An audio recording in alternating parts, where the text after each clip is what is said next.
Mes parents ont voulu offrir mon héritage à leur fille parfaite. Mais papy et mamie avaient prévu le retournement qui a fait tomber la façade familiale. Salut Reddit. Je m'appelle Julien, 28 ans, et si je raconte tout ça aujourd'hui, c'est parce qu'un fil que je croyais discret, le favoritisme pour ma petite sœur Amélie, a tiré toute la tapisserie de notre famille. Chez nous, ça a commencé tôt. À 5 ans, mon anniversaire c'était un fraisier Carrefour et un dîner en petit comité dans la cuisine. 3 semaines plus tard, Amélie, 2 ans, avait droit au château gonflable sur la pelouse, au maquillage papillon, au poney qui faisait des tours. Je ne fais pas la comptabilité des bougies, mais ça vous pose l'ambiance. Plus on grandissait, plus l'écart se voyait. Le vélo que j'ai payé en économisant mon argent de poche, elle l'a eu en mieux le samedi suivant, parce qu'elle avait eu un coup de cœur. À l'école, j'étais le premier de la classe, président du club débat régionaux de sciences, et mes parents oubliaient la représentation où j'avais le rôle principal, parce qu'Amélie avait mal au ventre, douleur mystérieuse qui disparaissait comme par magie après un yaourt et un dessin animé. Au lycée, je me suis cramponné. Dossier, concours, mention TB. Eux disaient c'est bien, mais n'en fais pas des tonnes. Amélie naviguait à la moyenne, soirée, copine. Je ne lui jette pas la pierre, on l'a dressée à être le centre de la pièce.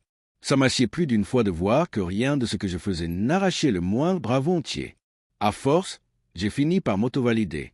J'ai bossé, eu une bourse, une école de commerce à Lyon, un taf en finance, rien de clinquant, mais propre, et l'an dernier 2 pièces dans le 7e, un appart modeste, mais à moi. J'avais l'impression d'avoir passé un franchissement. Pas le grand soir, juste assez d'air pour ne plus vivre en apnée. Et puis papy est parti. Papy, c'était l'inverse de la maison. Ancien artisan devenu petit chef d'entreprise, la voix grave, un regard qui disait travail et tiens ta parole.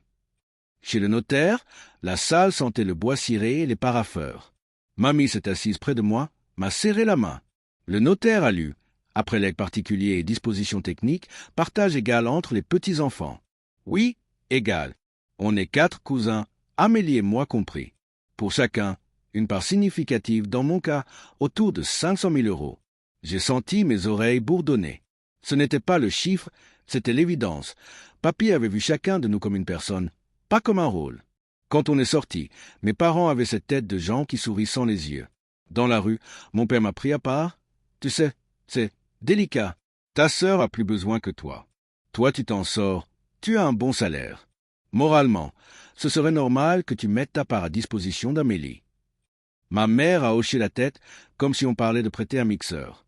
J'ai répondu calmement que papy avait décidé, que ce n'était pas à moi de réécrire son intention. Mon père a crispé la mâchoire. Ne sois pas obtus. Ton grand-père n'avait pas toutes les données. Je vais en parler au notaire, on peut interpréter. Là, je me suis étouffé avec mon Perrier. Interpréter quoi, exactement? Un partage égal, noir sur blanc. Le soir, j'ai dîné seul dans mon appart avec une quiche au poireau et la radio en fond, et j'ai repassé la scène. Une partie de moi voulait croire que c'était la chaleur du moment, la peine, la panique. L'autre connaissait la chanson. Dans cette maison, tout se tord pour retomber du côté d'Amélie. Le culot en robe du soir. J'ai reçu un message de ma mère. On sait que tu vas faire ce qu'il faut pour la famille. Ce qu'il faut sonnait comme une menace en velours. Je n'ai pas répondu. Le lendemain, j'ai proposé un café à mon père pour clarifier. On s'est retrouvés près de Bellecour. Il a parlé des équité contre égalité, de situations spécifiques d'Amélie, de solidarité. J'ai parlé du testament, de la volonté de papy, du notaire. Il a fini par lâcher trop vite. Je suis exécuteur, je peux m'assurer que ta part bascule chez ta sœur. C'est ce qu'il aurait voulu. J'ai posé ma tasse. Tu ne peux pas, et tu le sais. Il a eu ce rire sec de quand il est resté bloqué dans son époque, persuadé que l'autorité suffira. On n'est pas chez Disney. Papa, il y a un notaire, un acte, des règles. Je suis rentré à pied. Sur le pont, le vent m'a mordu les joues. Ça tournait dans ma tête. Est-ce que je vais devoir choisir entre l'argent et le peu de paix familiale qu'il reste? Est-ce que refuser, c'est me condamner à être l'ingrat officiel? Et puis une pensée s'est imposée. Simple, ce n'est pas moi qui crée le conflit. C'est le fait de ne plus me laisser tondre. J'ai pris mon téléphone et j'ai écrit à mamie. Est-ce que je peux passer te voir? Seul à seul? Elle m'a répondu presque aussitôt. Demain, 10 heures, avec des madeleines. Ce soir-là, j'ai dormi peu.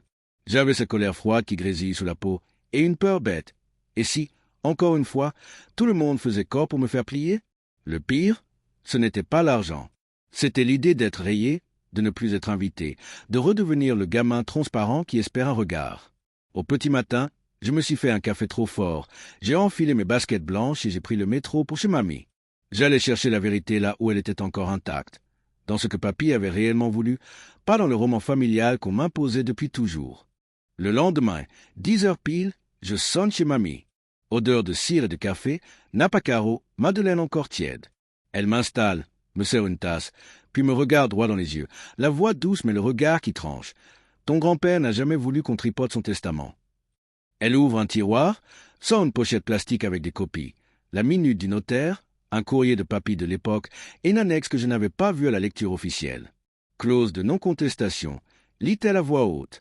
En gros, quiconque tente de remettre en cause la répartition égale entre les petits-enfants perd sa part. Je me suis étouffé avec mon café. On n'est pas chez Disney. Mamie continue, implacable. Et puis tu dois tout savoir, il y a 3 ans, tes parents sont venus voir papy pour qu'il réadapte le testament en faveur d'Amélie. Il les a raccompagnés jusqu'au portail. Elle dit ça sans colère, mais ça m'assied. Le culot en robe du soir. Dans la foulée, elle compose le numéro du notaire, maître Lefebvre, en haut-parleur. Maître, c'est Madeleine. Mon fils se déclare exécuteur pour interpréter. À l'autre bout, la voix posée. Il n'existe rien à interpréter. Madame. S'il persiste, nous saisirons le tribunal judiciaire pour faire exécuter la volonté. Mamie lui demande d'adresser un rappel écrit à tous les héritiers et co-exécuteurs. Je m'en charge aujourd'hui, répond le notaire. Je sens mes épaules descendre d'un cran. À midi, je ressors avec un Tupperware de blanquettes et la sensation d'avoir, pour une fois, un adulte dans mon camp. J'ouvre mon téléphone, 10 notifications sur Famille Dimanche. Ma mère a posté une photo d'Amélie, enfant soleil, suivie d'un long texte sur l'équité contre l'égalité et la vraie solidarité qui ne se mesure pas en euros. Mon père a rajouté, certains ici ne savent pas ce que c'est que d'aider sa famille. Je tape, j'efface, je respire. Finalement, je poste une seule phrase. Papy a choisi l'égalité, le notaire confirmera par écrit aujourd'hui. 3 points de suspension apparaissent, disparaissent. Silence. L'après-midi, les coups de fil s'enchaînent. Papa, d'abord, ton glacé. Je te l'avais dit, tu es obtus. Tu vas opposer la paperasse à ta sœur? Moi, calme, j'oppose la volonté de papy. Et la loi? Il ricane. La loi, c'est moi, je suis exécuteur. Je répète le mot clause de non-contestation. Blanc. Il raccroche. 2 minutes plus tard. Ma mère, tu as retourné ta grand-mère contre nous? J'explique que mamie n'a pas besoin de moi pour lire un testament. Elle passe aux larmes, puis au sous-entendu. Tu te plais à nous humilier devant la famille. Je pense à toutes ces fois où j'ai avalé mes humiliations en silence. Non, je me contente de ne plus me laisser t'étordre. Le mail de maître Lefebvre tombe à 17h12, adresse à tous. Rappel de la répartition, rappel de la clause, rappel des sanctions en cas de manœuvre dilatoire. Il ajoute que, vu le conflit d'intérêts manifeste, il propose de dessaisir mon père de sa mission d'exécuteur au profit du co-exécuteur prévu par papy, mon oncle Claude, afin d'éviter tout franchissement des limites. Je lis la phrase 2 fois. Pour une fois, les mots me protègent. Le soir, coup devant côté oncle et tante. Tante Hélène m'appelle. On a laissé trop de choses passer. Ton grand-père t'aurait dit de tenir. Mon oncle Claude, plus sec. Ton père a dépassé les bornes.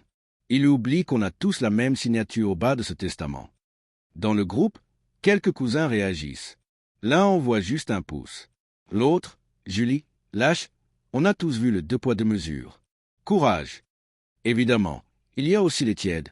On règle sans famille, pas ce WhatsApp. Comme si citer le notaire, c'était faire du bruit. Le dimanche arrive et avec lui le traditionnel déjeuner chez ma tante. Je n'ai pas l'énergie, mais ne pas venir serait offrir la scène aux versions réécrites. J'apporte un fraisier, clin d'œil personnel, et j'entre dans le salon. Les conversations baissent d'un ton.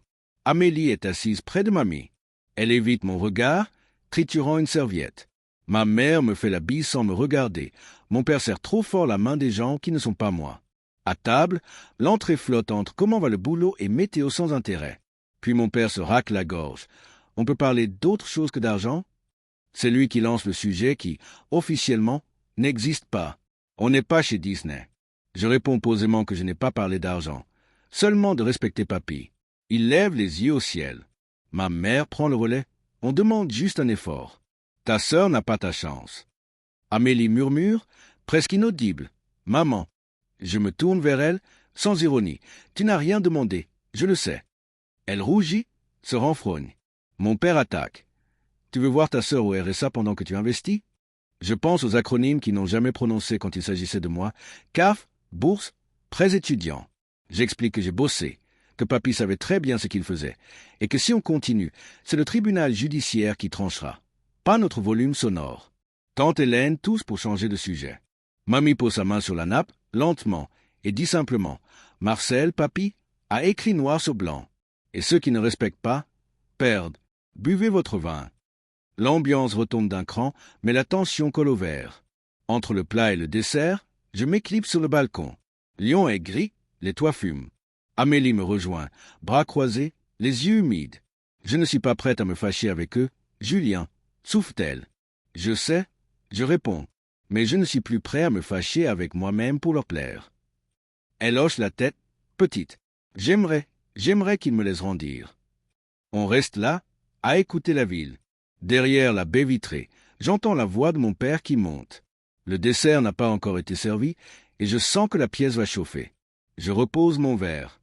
Le prochain lot, je le sens, ne sera pas seulement du papier timbré et des mailles de notaire. Ce sera du bruit, des albums photos jetés au sol, des mots qui claquent. Je me raffermis. Papy m'a laissé autre chose qu'une somme, une colonne vertébrale. Quand je suis revenu du balcon, le fraisier venait d'arriver. Avec lui, la petite mise en scène de mon père. Il a reposé sa fourchette comme un juge qui clôt les débats. On ne va pas laisser l'argent détruire cette famille. Traduction. Il allait m'écraser à voix haute. J'ai répondu calmement que l'argent ne détruisait rien, que c'était le non-respect du testament qui nous y menait. Il a souri sans les yeux. Tu as toujours aimé la paperasse. Ma mère a renchéri, voix vibrante. Ton grand-père n'aurait jamais voulu voir Amélie en difficulté pendant que tu investis. Le mot a claqué. Amélie a chuchoté. Maman, stop. Mais c'était lancé. Ça a dérapé vite. Mon père a sorti une enveloppe cornée, des photocopies oubliées du testament, prétendument la vraie version. Le culot en robe du soir. Je me suis étouffé avec mon Perrier. J'ai posé mon téléphone sur la table, haut-parleur. Maître Lefebvre. La voix posée du notaire a rempli la salle à manger. La seule version opposable est celle que je détiens, avec clause de non-contestation. Toute tentative de réinterprétation constituerait un franchissement manifeste. Silence. Mon père a voulu arracher le téléphone. Mamie a juste levé le doigt. On n'est pas chez Disney. Et puis la scène. Ma mère s'est levée, a filé au salon et est revenue avec l'album de famille, les kermesses, les bougies, les colliers de nouilles. Elle a laissé tomber à mes pieds comme une preuve vivante. Voilà ce que tu piétines. Les pages ont volé. Une photo de moi en costume de 4e s'est coincée sous la chaise d'Amélie. Je l'ai ramassée. J'ai eu un flash des coulisses de cette pièce où il n'était pas venu. Ça m'assied. Je ne piétine rien. J'ai juste cessé de m'effacer. Ai-je dit? Mon oncle Claude a cassé la tension. Marcel, papy, a écrit. On respecte? Point. 2 cousines ont prétexté le café pour évacuer l'orage. Les commérages ont filé dans le couloir comme de la vapeur. Après le dessert, mes parents ont claqué la porte en promettant de remettre les choses d'équerre avec le notaire. Le soir même, le mail de maître Lefebvre est tombé. Rappel ferme de la clause, avertissement sur les sanctions et recommandation officielle de dessaisir mon père de sa mission au profit du co-exécuteur prévu par papy, mon oncle Claude. Le lendemain, coup de fil du cabinet. Nous entamons la procédure. En cas d'obstruction, saisine du tribunal judiciaire. J'ai raccroché avec l'étrange impression d'être enfin un adulte au milieu d'adultes.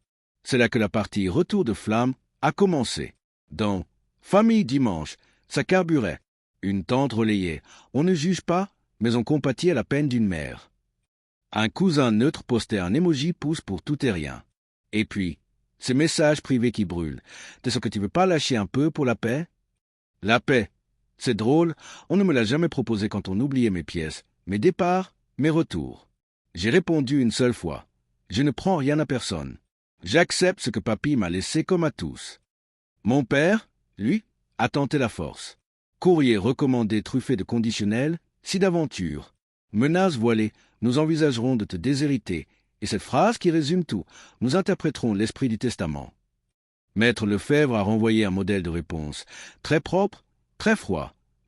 Nous appliquerons la lettre. Toute obstruction égale juge. Voir le droit se mettre entre son poids et moi, ça m'a tenu debout. J'ai même pris un rendez-vous à la maison de la justice et du droit pour vérifier mes marches par réflexe de bon élève, et on m'a confirmé. Ne signez rien en notaire, gardez les traces, respirez. Au milieu de ce vacarme, mamie a organisé un goûter, entre nous, chez elle, sans mes parents. Elle a sorti une autre pochette, un petit classeur bricolé par papy, rempli de bricoles me concernant, coupure du journal du collège, impression d'un mail de félicitations pour mon stage, le flyer de la fameuse pièce ratée. Il était fier de toi, a-t-elle dit simplement. J'ai senti quelque chose s'ouvrir dans la poitrine, comme si on remettait une vertèbre en place. Les oncles et tantes ont opiné. Et de toi aussi, Amélie, a ajouté mamie en se tournant vers elle. Ma sœur a baissé les yeux. Plus tard, Amélie m'a proposé un café en bas de chez elle, près de la station Saxe-Gambetta. Pas de théâtre, pas de témoin. Je suis désolé de ne pas avoir parlé à table, a-t-elle lâché d'une traite. J'ai été formaté à leur dire oui. Je lui ai dit que je le savais, que je ne cherchais pas un mea culpa, juste qu'on arrête de jouer au même jeu truqué. Elle a trituré le bord de sa tasse. Avec ma part, je veux reprendre des études. Pas un grand truc, un but à Lyon 2, puis on verra. J'ai senti mes épaules se détendre. Si tu veux, je t'accompagne à la CAF et à la scolarité pour les dossiers, ai-je proposé. Elle a souri pour de vrai. C'était mince et solide en même temps. Pendant ce temps, mes parents redoublaient d'énergie. Appel groupé aux oncles pour recadrer la version. Message lacrymo à mamie, tu te laisses manipuler, et une tentative assez grotesque de faire passer l'oncle Claude pour en conflit d'intérêts. Mauvaise pioche. Le notaire a formalisé le dessaisissement de mon père et l'entrée de Claude comme coexécuteur actif. Nouveau mail circulaire, ton clinique. Les neutres du groupe ont basculé dans un mutisme prudent. Les commérages se sont déplacés sur des sous-groupes où je n'étais plus. L'isolement, je connais. Au lycée, c'était la même sensation dans la cage d'escalier quand je sortais de la salle de débat. La différence, c'est que je sais respirer dedans. Maintenant. Le soir, chez moi, j'ai tenu le cap. Alimentation simple, footing sur les quais, douche froide, et ce papier que j'empilais pour reprendre la main relevée, copie, accusé. J'ai ouvert un carnet, limite, témoin, prochaines étapes. J'ai aussi écrit un SMS à mamie. Merci d'être un phare. Elle a répondu, c'est toi qui tiens le cap. Je ne me fais pas d'illusions. La suite ne sera pas qu'un tampon du notaire et un chèque. Il reste les scènes, les albums brandis, les phrases qui blessent trop bas. Mais j'ai pris une décision nette, plus de tête baissée. S'ils hurlent, j'appelle un taxi. S'ils écrivent, je réponds par écrit via maître. Et s'ils m'accusent de casser la famille, je rappellerai juste qu'une famille ne se casse pas parce qu'on respecte la parole d'un mort. Elle se casse quand on a tort pour sauver une image. Lot suivant, ramasser les morceaux utiles, laisser les éclats. La semaine suivante, j'ai reçu une convocation laconique du notaire, signature des opérations de partage, présence des exécuteurs requises. Traduction. On sort les stylos et on arrête les numéros. Le matin dit, j'ai traversé la presqu'île en marchant vite, le dossier sous le bras, comme si la paperasse pouvait me servir de gilet pare-balles. Dans la salle, mamie trônait en manteau clair, l'oncle Claude à sa droite, maître Lefebvre en face. Mes parents sont entrés ensemble, fermés. Mon père a voulu démarrer en roue libre, avant toute chose, l'esprit du testament. Le notaire l'a coupé net. Nous ne sommes pas sur l'esprit, mais sur la lettre. Toute tentative de blocage égale saisine du tribunal judiciaire, en référé si nécessaire. On aurait dit qu'on venait de lui arracher son volant. Il est resté bloqué dans son époque, celle où il décidait dans le salon et tout le monde s'exécutait. Le notaire a lu le décompte, a rappelé la clause de non-contestation et a officialisé le dessaisissement de mon père comme exécuteur au profit de Claude. Une huissière est passée déposer les actes à signer, timbre humide qui claque, franchissement entériné. Ma mère a murmuré, on ne va quand même pas faire intervenir des étrangers dans la famille. Et j'ai pensé très fort, on n'est pas chez Disney. J'ai signé, mamie a signé, Claude a signé. Mon père a tourné le stylo entre ses doigts sans toucher le papier. Vous pouvez refuser, monsieur, mais la procédure continuera sans vous, a conclu maître. Il a apposé sa signature du bout de la pointe, comme s'il avalait du vinaigre. Je croyais que la bascule se ferait en silence. Raté. Le samedi, une cousine fêtait son anniversaire dans un petit resto à Croix-Rousse. Mes parents ont débarqué sans prévenir. Mon père a aligné des « Vous ne comprenez pas le sacrifice d'un parent ». Ma mère a lâché des sanglots théâtraux et une pique sur « L'argent qui te monte à la tête ». J'ai gardé la voix basse. Vous avez eu 30 ans pour me voir. Là, je me vois moi-même. Quelques têtes se sont tournées, les chuchotements ont filé comme un courant d'air. L'oncle Claude a payé l'addition en vitesse, a glissé à mes parents que lui s'y repassera pour le reste. Ils sont sortis, dînent et cabossés. Ensuite, c'était les suites très concrètes, celles qui ne font pas de bruit mais changent une vie. Le virement de ma part est arrivé sur mon compte séquestre chez le notaire, puis sur mon compte à moi. J'ai respiré, j'ai pris rendez-vous avec un conseiller financier qui n'a pas sorti de mots magiques, juste un plan carré. Solder mon prêt étudiant, mettre en place une poche sécurité, investir prudemment, garder un fonds projet. J'ai payé ce que la CPAM ne couvre pas pour ma psy. Mon parcours psy ne suffit pas, et j'ai proposé à Amélie d'avancer ses séances aussi. Elle a accepté en serrant fort sa tasse de chocolat. Je ne veux pas que tu paies pour moi toute ta vie. C'est temporaire. Ça m'assied. Pas de culpabilité plaquée, juste une promesse d'autonomie. Amélie a lancé ses démarches. Inscription à Lyon 2 en but, dossier de bourse, demande de logement Cross qui a fini en studio minuscule près de Sans Souci. On a passé un après-midi à la CAF, à scanner des justificatifs têtus, à remplir un RIB au bic qui bave. Elle a eu sa carte TCL, un vieil ordi que j'ai fait réviser, et ce sourire qu'on ne lui connaissait plus. Je réapprends. Elle a dit dans l'ascenseur. J'ai pensé, moi aussi. Côté famille, la tectonique a bougé. Mamie a pris le rôle de phare à plein temps. Elle a convoqué un déjeuner sans mes parents pour recadrer, encore une fois, le récit. Elle a sorti du sac un cahier à spirale de papy, ses bricolages d'archives, coupures de journaux, mes imprimés, billets froissés. Il n'a pas laissé de mystère, il a laissé un mode d'emploi. A-t-elle dit? Les oncles, tantes, cousins ont davantage parlé de limites que d'héritage. La fameuse paix familiale qu'on me vendait à chaque renoncement à changer de définition. Maintenant, c'est le respect des règles qui la protège. Ma mère a craqué la première. Un SMS, puis un café près de Perrache. Je commence une thérapie. J'ai fait du mal en pensant faire du bien. Elle a ajouté un « pardon » qui ne jouait pas la comédie. J'ai dit que j'entendais, que j'avais besoin de temps, que les gestes compteraient plus que les phrases. On a parlé d'Amélie, de ses études, de la possibilité d'un dîner à 4 sans mon père. En sortant, j'ai senti un truc se décoller, comme un sparadrap long à la détente. Mon père, lui, s'est rigidifié. Message cinglant, silence ostentatoire, une tentative lamentable de médiation, où il a surtout voulu réécrire l'histoire. Tu nous dois la loyauté. A-t-il lâché? J'ai répondu, je vous dois la vérité. Il a perdu pied. Il s'est faufilé à 2 réunions familiales, a trouvé la chaise vide à côté de moi. J'avais prévenu que je partirais s'il venait. J'ai pris mon manteau, j'ai salué mamie, j'ai attrapé un taxi. Il m'a écrit dans la foulée que je cassais la famille. Je n'ai pas répondu. Parfois, survivre, c'est choisir sa sortie. Avec l'air qui rentre, j'ai recommencé à vivre autrement. Footing tôt sur les quais, quiche poire au lardon le dimanche soir, un groupe de voisins qui se retrouvent pour l'apéro une fois par mois, et des mardis à la MJC d'en bas pour animer un atelier budget et CV. Je pense sérieusement à financer, à petite échelle, des séances de soutien psy pour les jeunes qui sortent de familles cabossées, peut-être via une asso locale. Je me renseigne. L'idée de retourner me former me chatouille aussi. Travailler, un jour, avec des adultes qui ont grandi sous le favoritisme et l'injustice, comme on réapprend à marcher sans boiter. Je ne fais pas semblant.